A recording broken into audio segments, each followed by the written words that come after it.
Masechet Erchin Daf Yud, on commence à la Mishnah, à la 4e ligne du Daf. En pochatin me'esrim vachat tkiyot b'mikdash, on ne fait jamais moins de 21 sonneries dans le Bet HaMikdash, velo mosifin al 48, jamais plus que 48. Ici, la Mishnah, elle n'explique pas, elle détaille pas les tkiyot qu'on faisait au Bet HaMikdash, toutes les sonneries. Dans Masechet Sukkah, c'est plus détaillé. Le principe, il est que, à plusieurs occasions dans la journée, on sonnait du shofar. À chaque fois qu'on sonnait, on faisait tkiya, trois tkiya. Donc tkiya, c'est une sonnerie longue, trois, c'est la coupée, tkiya, c'est la longue. Et donc, 7 fois minimum dans la journée, on fait ces sonneries-là, de tkiya, trois tkiya, qui font ensemble 21 sonneries. Maximum 48, qui sont 16 fois à 16 occasions dans la journée, fois 3 encore une fois, ça fait 48. Donc c'est ce que la Mishnah dit. Ici, elle dit aussi qu'on ne fait pas moins de 21 et pas plus que 48. Ensuite, la Mishnah continue et dit En pochatin mishne nevalim. On ne prend pas moins de 2 instruments de musique qui s'appellent nevel, ça doit être une harpe ou quelque chose comme ça. Velo mosifin al shisha et pas plus que 6. Donc au moment où il y avait les chants du Bet HaMikdash, on utilisait entre 2 et 6 nevalim, harpe. En pochatin mishne chalilin velo mosifin al shnemasar, minimum 2 flûtes, maximum 12. Pourquoi 12? Parce qu'à 12 occasions, 12 fois dans l'année, on utilisait les flûtes. Ou vishnemasar yom bashana chalil makel ifna mizbeach. Donc 12 jours dans l'année, on jouait, on tapait de la flûte devant le mizbeach. Quels sont les 12 jours? Bishritat Pesach Rishon, Bishritat Pesach Sheni. Donc à l'occasion du premier Pesach qui est fait le 14 Nissan et du deuxième Pesach qui est fait le 14 Iyar pour celui qui n'a pas pu faire le premier.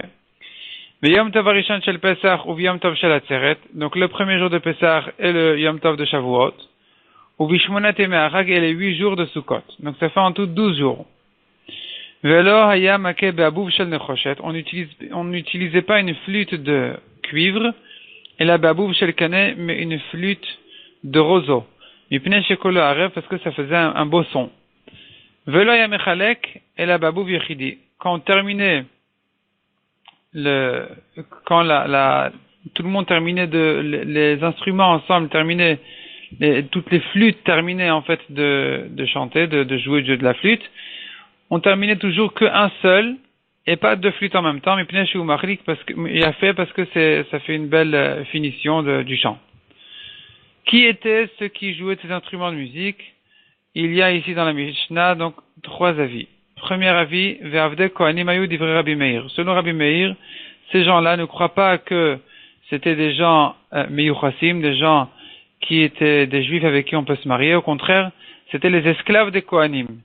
Donc ils étaient là-bas parce que ils travaillaient chez les Kohanim, mais c'est pas pour autant qu'ils étaient des gens comme des Bnei Israël ou des gens importants avec qui on pouvait se marier. Au contraire, c'était des esclaves de Kohanim selon Rabbi Meir.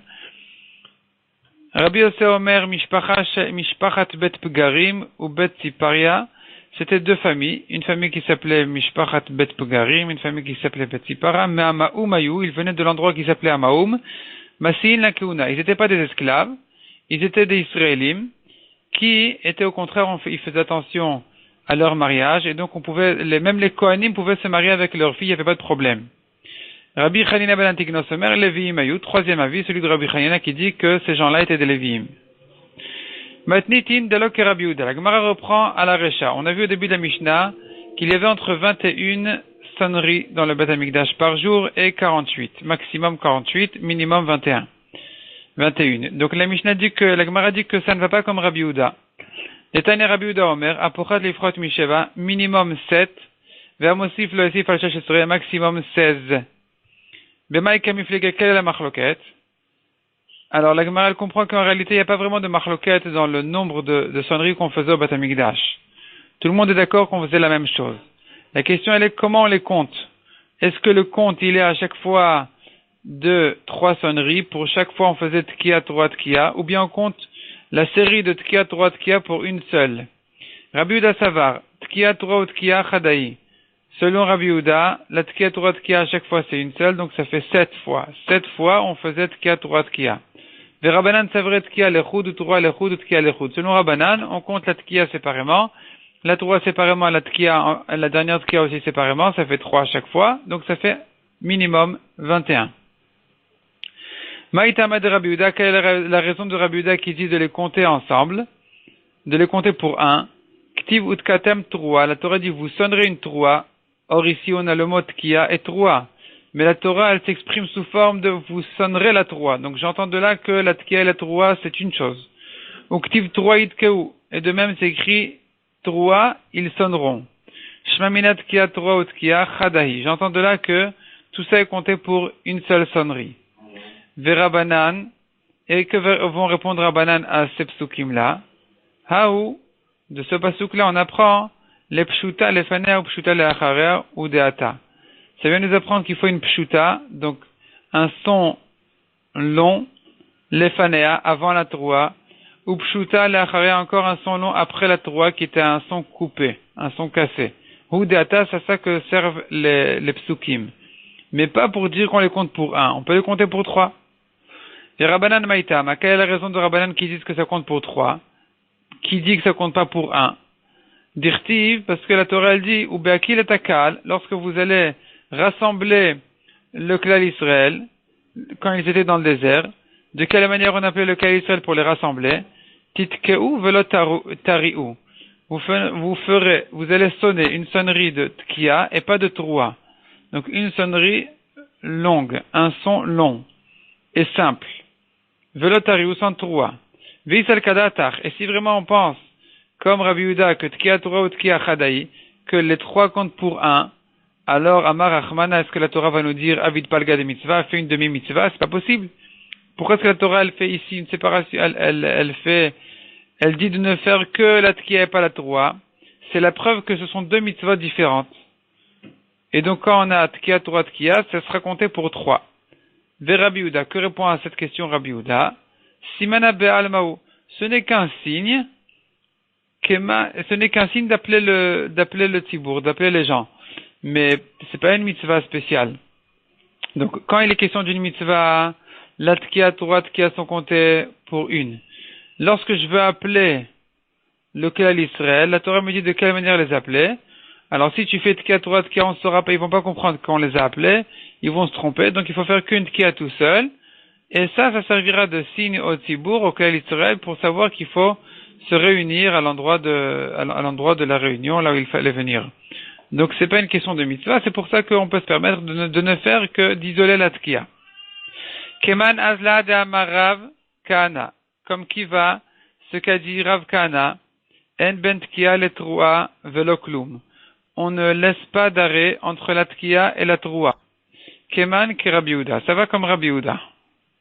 Pshita, évidemment que ça va comme Rabbi Yehuda qui dit que ce sont qu'une seule mitzvah, la Tkiya, Troua, Tkiya. Parce que selon Rabbanan, il n'y a aucune raison de dire de ne pas faire d'arrêt entre la Tkiya et la Troua. On pourrait faire, il n'y a pas de problème, ce sont des mitzvahs différentes. Donc si on dit ici qu'il faut les faire tout en un souffle, c'est bien comme Rabbi Yehuda. Donc c'est évident, quel est le chidouche? Maodetema afilu ke Rabbanan atia. J'aurais pu croire, répondre à Gemara, que ça va même comme Rabbanan. Et la foukemid Rabbi Yochanan. Ça vient exclure de ce que Rabbi Yochanan a dit. De Amar, Shama Teshat Kiot Bedesha Shaot Bayom, celui qui a entendu les 9 sons de Rosh Hashanah pendant 9 horaires différents dans la journée, Yatsa il les quitte. Donc, Minatora, Rosh Hashanah, il faut faire 3 fois. Tkiya, Troua, Tkiya. Tkiya, Troua, Tkiya, Tkiya, Troua, Tkiya. Simplement, non, on ne sait pas ce que c'est que la Troua de la Torah.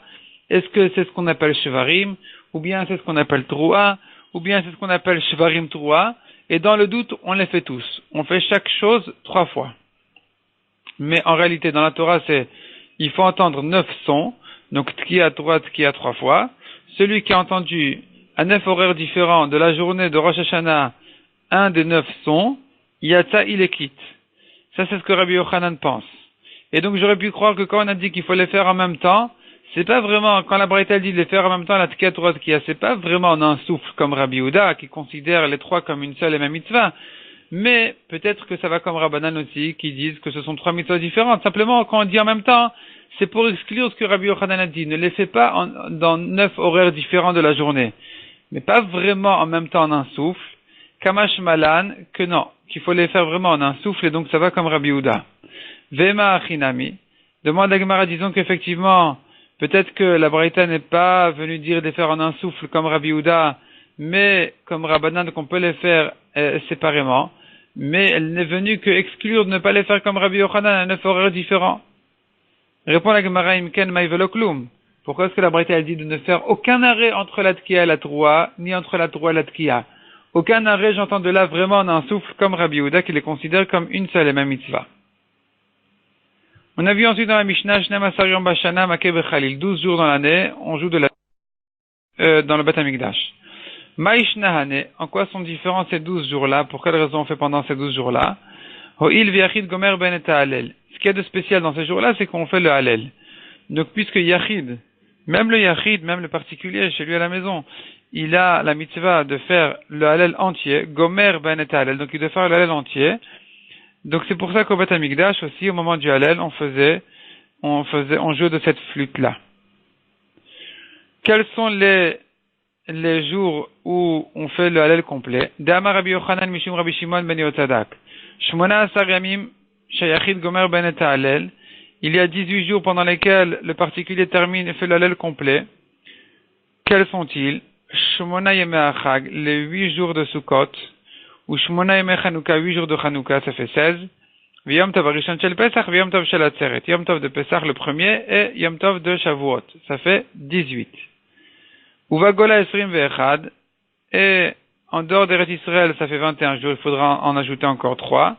Donc on ajoutera un jour sur Pesach, un jour sur Shavuot, un jour sur Sukkot. Tisha Yemei Achag, 9 jours de Sukkot, ou Shmona Yemei Chanukah, 8 de Chanukah, ou Shnei Yamim Tovim Shel Pesach, 2 jours, les 2 premiers de Pesach, ou Shnei Yamim Tovim Shel Atzeret, et les 2 jours de Shavuot. Et donc, puisque pendant ces jours-là, on fait le halel complet, c'est l'occasion de jouer de la flûte au Beth Amikdash. On faisait de la flûte pour accompagner le halel. Donc, si on a 18 jours de halel complet, enlève les 8 jours de Hanouka qui n'ont pas de korban au Beth Amikdash, donc ça ne regarde pas la question du misbéach et de la flûte, il en reste 10, et ajoute le korban Pesach, qui n'est fait qu'au Beth Amikdash, et donc ça fait le premier Pesach et le deuxième Pesach, ça complète les 12. Maïshna Bechag, demande à Gemara, en quoi est différent Sukkot? De Amrinan Kol Yoma, où à Sukkot, on doit faire le halal tous les jours. Ou Maïshna Bepesach, de l'Amrinan Kol Yoma, et pour quelle raison à Pesach c'est différent de Sukkot, où on ne fait pas un halal complet tous les jours? On tourne la page. Répond la Gemara. Dechag Chalukin Bekorbenoten. Les jours de Sukkot sont différents dans leurs korbanot. Tandis que des Pesach en Chalukin Bekorbenoten, les jours de Pesach sont égaux dans leur korban. Et donc, puisqu'il y a une différence entre les jours de Sukkot, donc chaque jour il a son chidouche, il a sa spécialité, et il mérite un halal en soi. Tandis qu'à Pesach, le korban se répète, on ne fait que halal que le premier jour. Demande à Gemara, Shabbat de Chaluka Bekorbenotea, Leima. Shabbat, pour quelle raison on ne fait pas le halal? On devrait faire chaque Shabbat un halal complet, puisque Shabbat elle est différente des autres jours dans ses korbanot. Répond la Gemara, Lo Ikre Moed. Shabbat n'est pas appelé un jour de fête. Demande la Gemara, Rosh Chodesh d'Ikre Moed, Leima. Rosh Chodesh qui est lui appelé un jour de Moed, de fête, on devrait dire le halal complet, et pas un halal incomplet comme ce qu'on fait aujourd'hui. Répond la Gemara, Lo Ikdish Basiat Melacha. Rosh Chodesh n'a pas été sanctifié, il n'a pas été sanctifié pour interdire le travail le jour de Rosh Chodesh. Dirtiv, et on a un pasuk qui nous dit, quand est-ce qu'on fait le halal? Hashir, le chant du halal, Yelachem, il sera pour vous, Kelel itkadesh chag, comme la nuit qui était sanctifiée pour la fête. Laila mekudash lechag taun shira, une nuit qui était sanctifiée pour la fête a besoin de chant du halal, on fait le halal. Meshen mekudash lechag, tandis que si ça n'a pas été sanctifié pour un chag, pour une fête, en taun shira, on ne fait pas de chant de halal.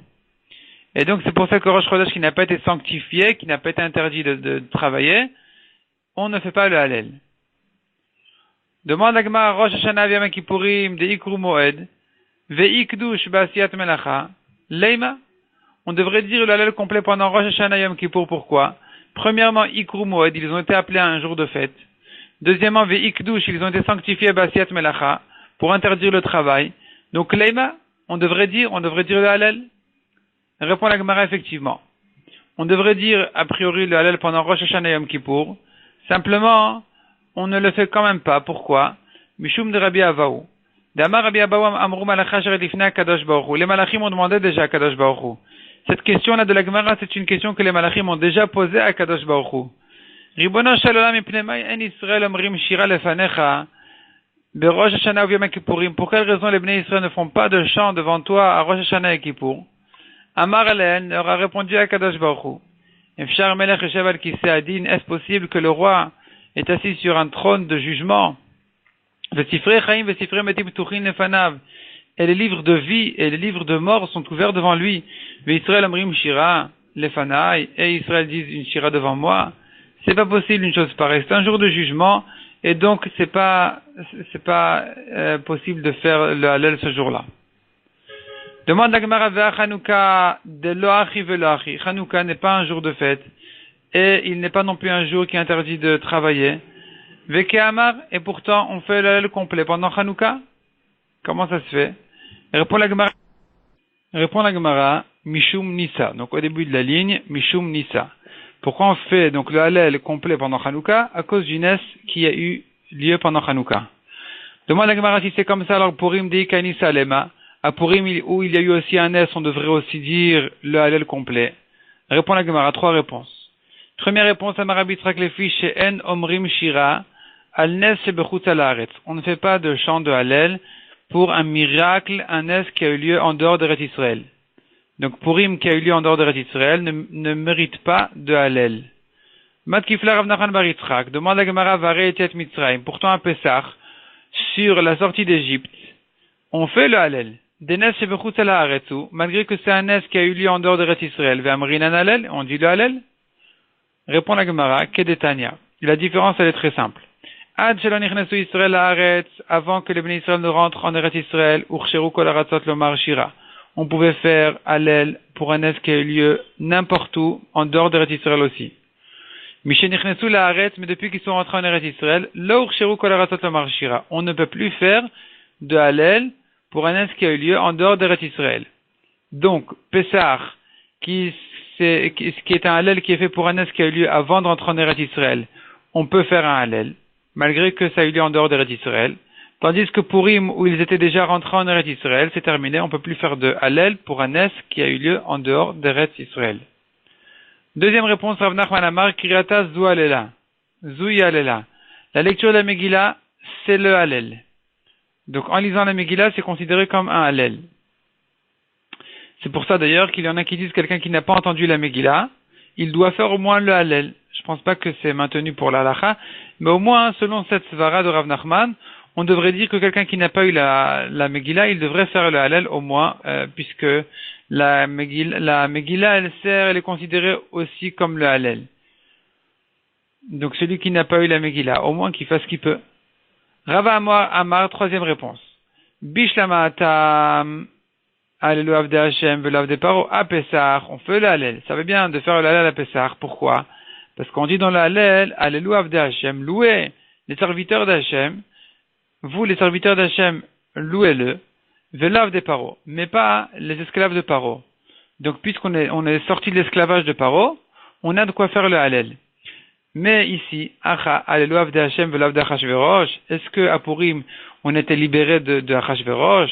Est-ce qu'on peut dire les serviteurs d'Hachem et pas ceux de Achashverosh? C'est pas vrai. Akati avde Achashverosh, on est encore considéré, on est encore soumis à Achashverosh.